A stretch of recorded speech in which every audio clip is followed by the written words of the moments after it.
UX, if you actually are being more particular about the definition when a designer is thinking about it, it's, and the way I've written it is, it's the human perception.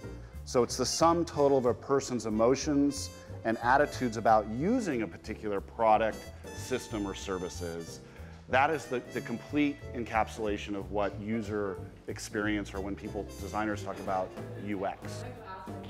But in the age of artificial intelligence, the adoption of machine learning, all this augmented reality that everybody's talking about, these are systems that are not specific experiences, right? So somebody creates an application, they're going to create a user experience with some user interface that elicits some response from the user. But taken in total, I mean, how many apps do you guys have on your phones? How many services do you use? It's a ton. So what we're really trying to do moving forward, especially with these new automated systems and autonomy and other types of interfaces like the augmented reality, is design for relationship, right? Because those systems have to be adaptive. There are, we as humans change our minds all the time.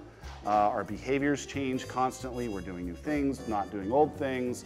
And a lot of the services in machine learning and AI and eventually AR are going to have to be responsive to us and those behaviors. From a user experience design perspective, this is a bit of a golden age for the interfaces that we're creating for these smartphones and our devices, right? There are a lot of tools and a lot of techniques that are out there that designers can be exposed to and can utilize. Things like Origami Studio, right. Figma, Protopie, there's a whole list of Sketch is sort of at the entry level. But as a designer, we're now able to create in these sort of visual coding environments, right, that we can actually create almost the same experience that we want the engineers to then develop to then get to the end users. So we're closing the gap. So in that regard, I think it's a very exciting time, and designers have a lot of those options. And I think interfaces within the applications themselves or the services have an opportunity to get much better.